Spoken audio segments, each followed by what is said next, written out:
So it's a huge pleasure to be joining this conference, even in this remote way by Zoom. I'm Rebecca Crane. I lead the Centre for Mindfulness Research and Practice at Bangor University in Wales in the UK. And a huge privilege to be connected to the emerging work around mindfulness and presence in Tehran. We really feel a huge amount of solidarity to the work that you're doing. It's been a long journey for us to develop a Centre for Mindfulness in the university. We started out in the early 2000s, and there's been a long journey as we develop the research, as we develop postgraduate programs for people training to deliver mindfulness-based interventions in healthcare and educational settings.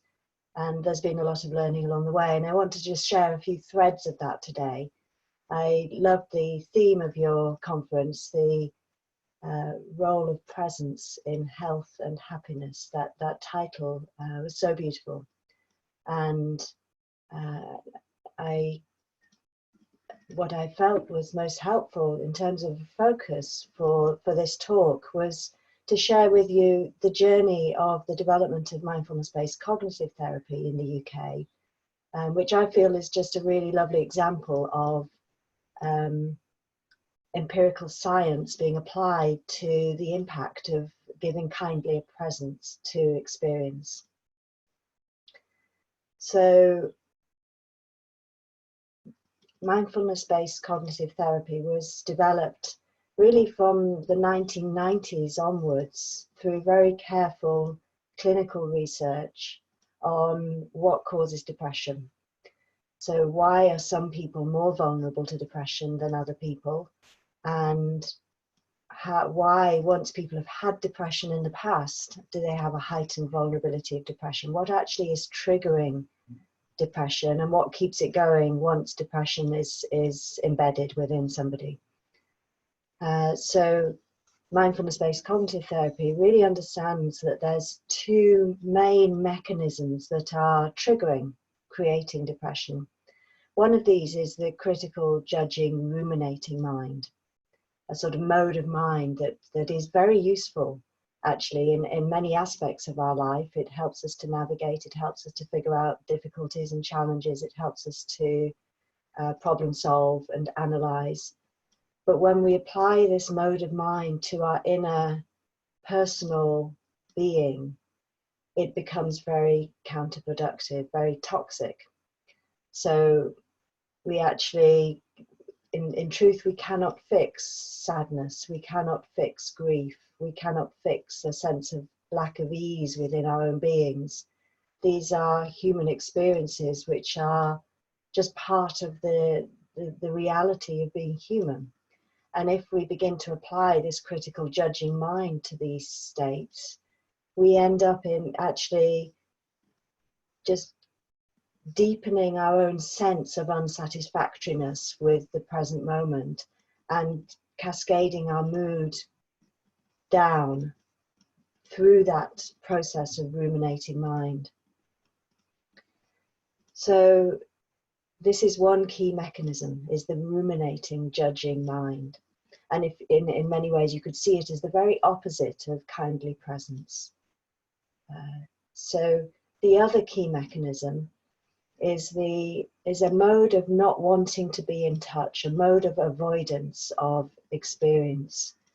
So it's almost like the pain, the sadness, the grief is too much to bear, and we have this very natural human tendency to not want to feel it. But the effect of that is that we become estranged from ourselves. So a big part of ourselves has to be cut off from ourselves in order to not feel what feels unbearable. And the impact of not wanting to feel our experience is often very damaging in all sorts of other inadvertent ways. So this is where very unhealthy habits tend to get built up, like addictions to drugs or alcohol, or habits of overworking and not attending to caring for ourselves, and many other unhealthy habits that are actually driven by an inner sense of not wanting to feel our own experience. So these modes of judging and avoiding become habitual. They become built up. And of course, we all do this. This is very human. We have, we're wired this way. But for people who experience depression, they're doing it even more so than everyday people. And it becomes a habit that is like a well-worn groove. And it's a habit that easily gets reignited. So for somebody who's had depression in the past, when they meet a difficult mind state such as sadness or lack of ease or grief, it easily has the resonance, the kind of remembering within their body-mind system of previous episodes of depression, of low mood. And then that triggers a re-emergence of the judging mind, which in itself then triggers a deepening of the lowering of mood, because by actually analysing how difficult things are in this moment, one becomes aware of how difficult things are, and that actually precipitates a lowering of mood. So the avoidance and the judging really act together to create lowered states of mood. So mindfulness-based cognitive therapy was really designed as a training ground for becoming aware of these ways of being, of these tendencies, because the reality is that they're so habitual that they're off radar. They're not known, they're not seen, we're not aware of these patterns of mind that get triggered in. It's just how things are. We're not aware of the impact of them. So mindfulness is used as a training ground to bring awareness to these patterns, and that in itself is very difficult work to actually highlight in our own awareness, a recognition of these patterns and of the impact they have. So it's almost like becoming your own scientist. You're actually really taking time to look within at your own mind-body processes and to see these processes in action and the effects that they're having. And mindfulness-based cognitive therapy, MBCT, is really a training ground in how to bring the opposite of judging and avoiding. How do we bring kindly presence to our experience? How do we hold ourselves in non-judgment, in the present moment? And to do that with intention, with a clarity of purpose. So we're gradually, through this training, shifting the climate of the mind from one of judging and avoiding to one of a capacity to be in connection, in kindly connection with whatever's happening, even if what is happening isn't what we want to be happening, but a recognition that this is my truth in this moment. And it's really a training in how not to be pouring fuel on a fire, an internal fire, how actually to step out of the struggle that we often engage with within our inner being and discover more peaceful ways to reside within ourselves. And of course, this is very much an internal work, but the impact of this is felt beyond the individual. So as we each do our own inner work to create a more peaceful climate within our own beings, that spreads. Our families feel it, our colleagues feel it, and the people we work with feel it. So it becomes something that is felt in the space that we live within. And this training is not easy. It requires persistence. So it's a bit like going to the gym, but for the mind. So we're retraining and intending to really embed some healthy habits, intentional, deliberate habits, wholesome habits. So I want to speak a little bit about the science that goes behind this. So just let me bring up a PowerPoint.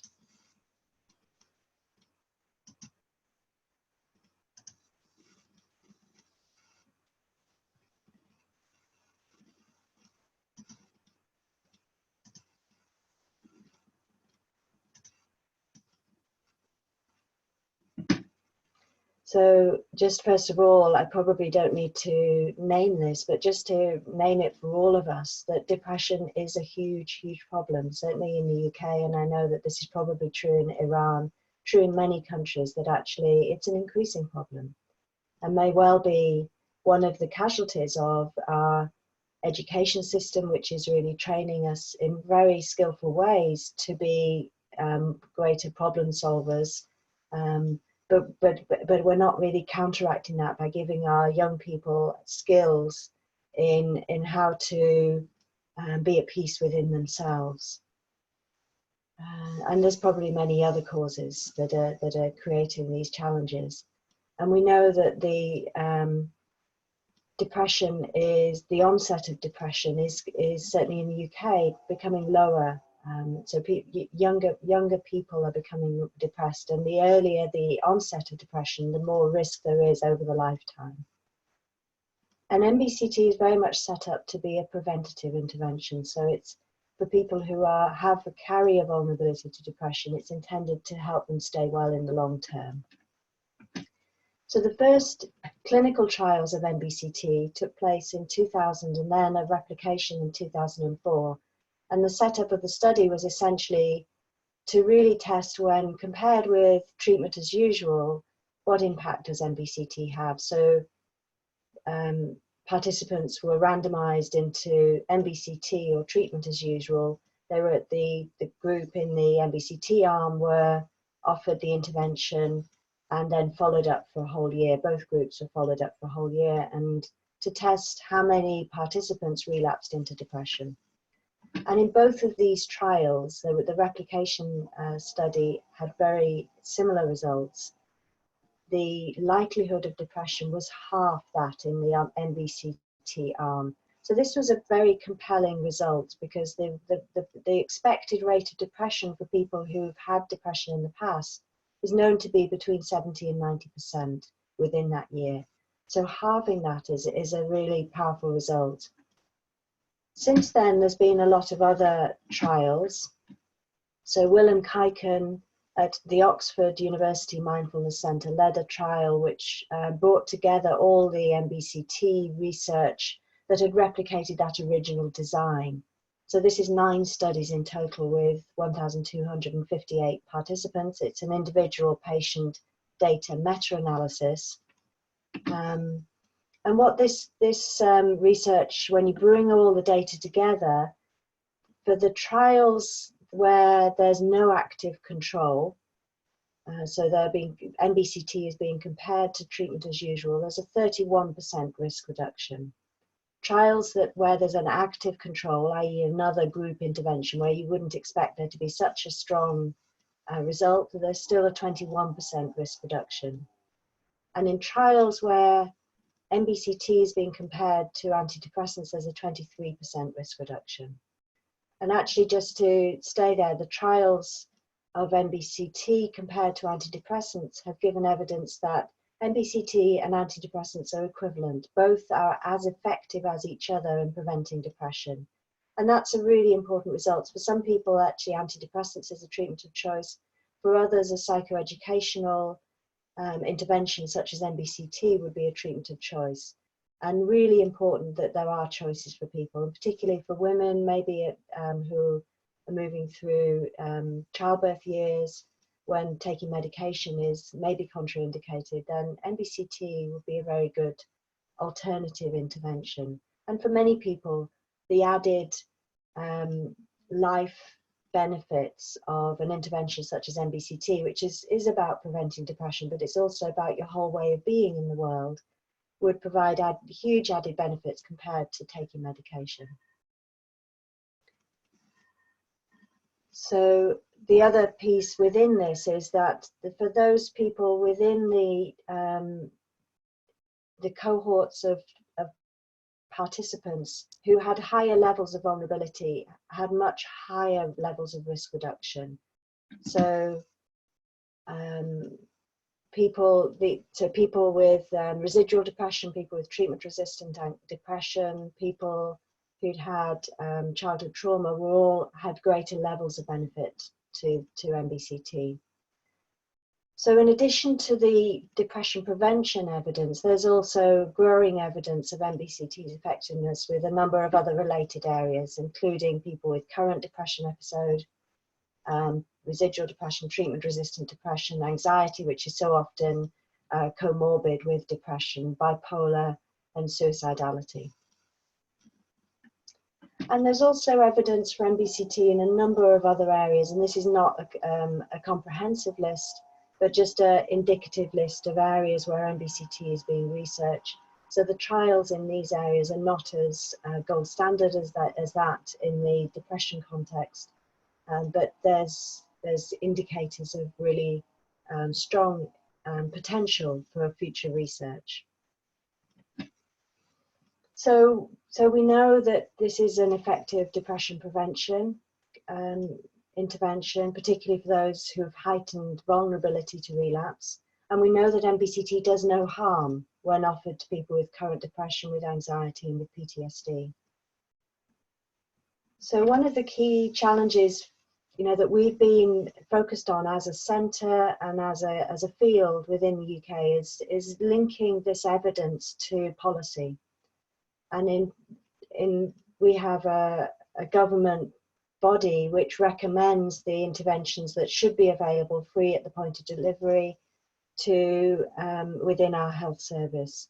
So the NICE is called National Institute for Health and Clinical Excellence, and MBCT has been recommended by NICE since 2004. This is the 2009 guidance for people who've experienced 3 or more previous episodes of depression. So this is an important gateway in terms of actually getting this evidence to a point where it's accessible to everyday people.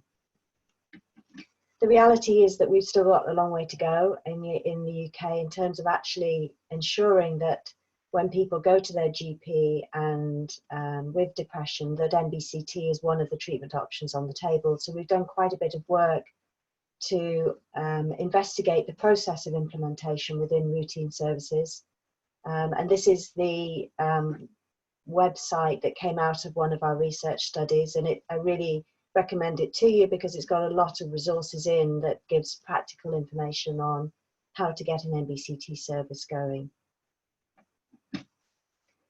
And just to kind of point so that you have an awareness of this, we've also been in a process over the last years of engagement with policymakers, and in particularly in Westminster with members of Parliament. And this really came about because of a recognition of the stress of being a politician. And one particular politician who himself had a mindfulness practice and then began sharing this with other colleagues on both sides of the political divide. And through that, the availability of mindfulness classes began to open up within Westminster. So classes have been available to politicians within Westminster for some years now. And they found the feedback from those classes in terms of enabling politicians to be more effective in their jobs and to take care of themselves in ways that really make them more effective has been very potent. And there's been a cohort of those members of Parliament who've taken mindfulness for their own personal well-being, who've then wanted to explore the policy implications of this. So through that, we've developed a grouping who are really looking at the potential that mindfulness has in public life within our health service, to support our young people, to care for their minds in healthy ways, within our criminal justice system and within workplaces. So the Mindful Nation UK, which is a report that's freely available online, is a gathering of evidence in each of these areas, and also some case studies of work that's been happening in the UK in terms of mindfulness being implemented in these areas, and some policy recommendations for going forward. And this work happened 4 years ago, and actually there's now been an ongoing engagement to really enact the recommendations that were made at that time. So yeah, I'm going to wrap up very shortly, so I'll just put the screen back on to full.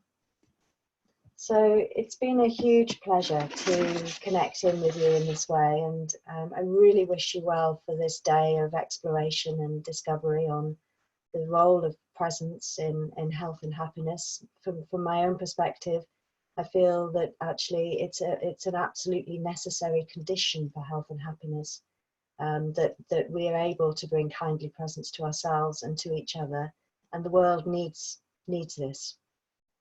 So thank you for your work and for your engagement, and I really wish you well, and look forward to ongoing connections between Bangor and Tehran as we explore this work in the world.